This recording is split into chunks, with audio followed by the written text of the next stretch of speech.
Hey guys, let's get more news from Dallas Cowboys, but first don't forget to subscribe to the channel and leave your like. Cowboys Micah Parsons throws shade at Myles Garrett after top defensive line snub. Micah Parsons is coming for Myles Garrett's top spot. Calling Micah Parsons a defensive lineman is actually something of an understatement. Or maybe the better way to put it is it's a mischaracterization. Here's what I mean by that. Parsons is listed as a linebacker according to the Dallas Cowboys, but he really can play anywhere in the box, though his impact is most greatly felt coming off the edge, which is why progressively throughout his short career, that's where he's begun spending more of his time. But no matter how you want to designate him, the end result is the same. Micah Parsons is one of the most dominant defensive players in the NFL. However, according to Pro Football Focus, Parsons is not the most dominant player at his position. That distinction belongs to Cleveland Browns defensive end Myles Garrett, who edged out Parsons and Pittsburgh Steelers star T.J. Watt for the Defensive Player of the Year honor last year. Parsons didn't take too kindly to being snubbed by the fine folks at PFF. This isn't the first time this offseason that Parsons has had qualms with where he's being ranked among the league's best edge rushers. Less than 2 weeks ago, when Parsons was ranked third in an ESPN poll of executives, coaches and scouts, Parsons took to social media to voice his dissatisfaction with the results, saying, "Most double-teamed player but I have best pass rush percentage and most pressures." Saying production low something not adding up. What's interesting is, Micah Parsons actually came to the defense of Myles Garrett back in February, shortly after the Cowboys star finished third in the Defensive Player of the Year voting. He said that Garrett was a deserving winner, specifically noting that his down-to-down impact was greater than that of T.J. Watt. Now, however, it appears as if this soft alliance has developed into a cold war of sorts. The good news is, we won't need to wait long during the 2024 season to find out who will have bragging rights. In what will be better known as Tom Brady's debut in the Fox announce booth, Micah Parsons and Myles Garrett will have the chance to settle the score when the Dallas Cowboys visit the Cleveland Browns on the opening Sunday of the NFL season. Though Parsons and Garrett will never be on the field at the same time, each of these two stars will inevitably make an impactful play that potentially determines which of these two teams start the season with a win. Over the last 3 seasons, few players have been as impactful as Parsons or Garrett, and if you're looking for an edge for either guy, it's tough to find. For the sake of the hype of this season opener, let's just say that whoever makes a bigger splash on opening Sunday gets the imaginary championship belt as the NFL's best defensive lineman. Or in Parsons' case, whatever the hell designation you want to give him. Barring injury, trade, or holdout, Dak Prescott is set to become only the third Dallas Cowboys player to start at quarterback for 9 seasons. Last season, he tied Roger Staubach for third with 8 seasons. Staubach was the starter in 1971, 1973 to 1979. For reasons unknown, Tom Landry went back to Craig Morton in 1972. A fine thank you to Staubach after leading Dallas to its first Super Bowl win in 1971. Prescott aims to buck history in 9th year as starter. Prescott now trails only Troy Aikman, 12 seasons, and his predecessor Tony Romo, 10 seasons. Staubach will slide back to 4th with his 8 years as the QB1, followed by Don Meredith with 6 seasons. Danny White rounds out the top 6 with 5 seasons. Breaking down the stats. The Cowboys are beginning to gather out west in Oxnard for training camp. They will kick off their 65th NFL season in September. For Dak Prescott, he has a couple of franchise records in sight, especially this year. Aikman, by virtue of his longevity, has the most wins at 94 in 165 starts. He also has that nice 3-0 record in Super Bowls. Aikman also currently holds the franchise record for losses at 71, again, due to playing and starting for a dozen years. Troy Aikman warms up prior to the Dallas Cowboys playing the Phoenix Cardinals on November 22, 1992, in Tempe. Arizona. Photo by Richard Paolinelli. Romo also ranks second in total wins as a starter with 78 against 49 losses. But his 2-4 playoff record and not even a single conference title game appearance hang around his neck like an anvil. Prescott has a chance to move past Romo in wins this year. He currently sits at 73 wins and 41 losses. He needs just 6 wins to catch Romo. Prescott would likely love to avoid losing 9 games to move into second in that category. Like Romo, Dak Prescott's 2-5 playoff record is something he'd rather not dwell on.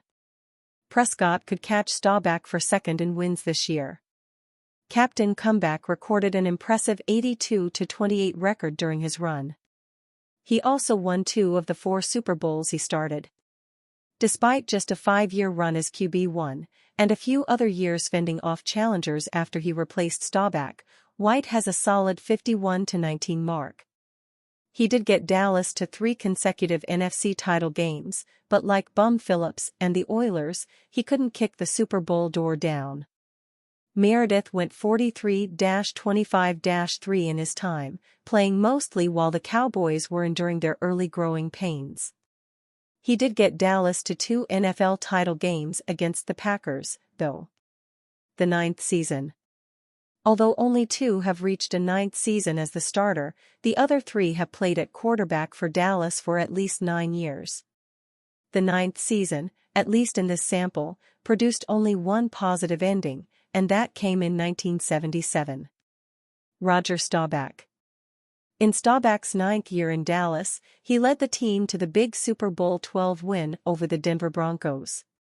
Had he not lost that year to Morton, Staubach's 9th year as QB1 would have been his last year in the NFL. He got the Cowboys to the playoffs in 1979 with an 11-5 record. The Rams shocked everyone by knocking Dallas out in the divisional round of the playoffs. Cowboys headlines: Cowboys beyond the clock, undrafted wonder Don Meredith. Don Meredith. Meredith was the first to get in 9 years as a starter. His 9th year, 1968, was also his final season. He went 11-2 that year, missing 1 start. Like Staubach, his final game was a divisional round loss, this against Cleveland. Danny White. White's first 4 years in the NFL came as a punter and backup to Staubach. Starting the clock in 1980, when he took over after Staubach retired, his 9th NFL season was also his final season. Unlike Meredith and Staubach, his final year was spent as a backup. He went 29-for-42, passing for 274 yards, 1 touchdown, and 3 interceptions in 3 games in 1988. Troy Aikman. Aikman remained the QB1 for all 12 seasons. In his 9th season, he went 6-10 and missed the playoffs. His 12th and final year was little better. He played and started in just 11 games and went 4-7 in the 2000 season. Dallas Cowboys QB Tony Romo releases a pass against the Washington Redskins on December 22, 2013. Tony Romo. After spending 2 years holding a clipboard, Romo finally took over as the starter during the 2006 season. In 2012, his 9th overall season, he went 8-8 and tied a career high for interceptions with 19. His 9th season as the starter came in 2014 and he had a much better year. He led Dallas to a 12-3 record as a starter, missing a midseason loss against Arizona.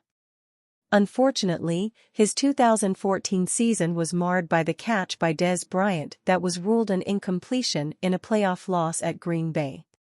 Craig Morton.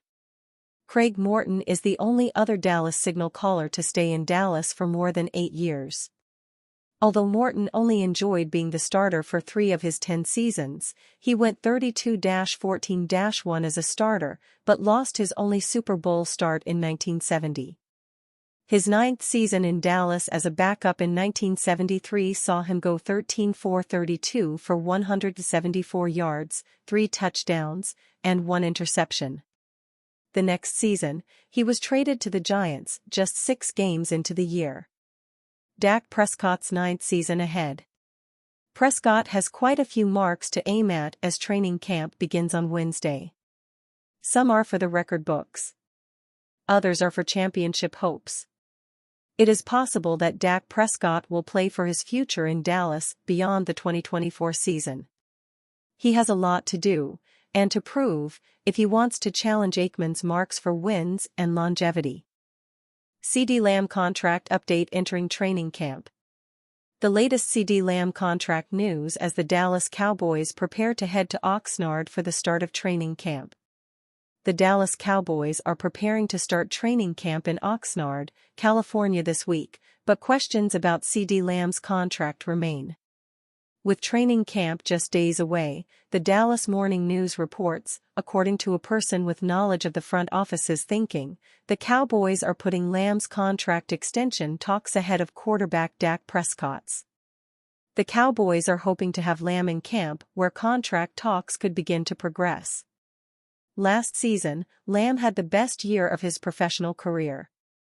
He led the NFL in receptions with 135 while racking up 1,749 yards and 12 touchdowns. Lamb, who added 2 rushing touchdowns, earned first-team All-Pro honors and was named to the 3rd Pro Bowl of his career.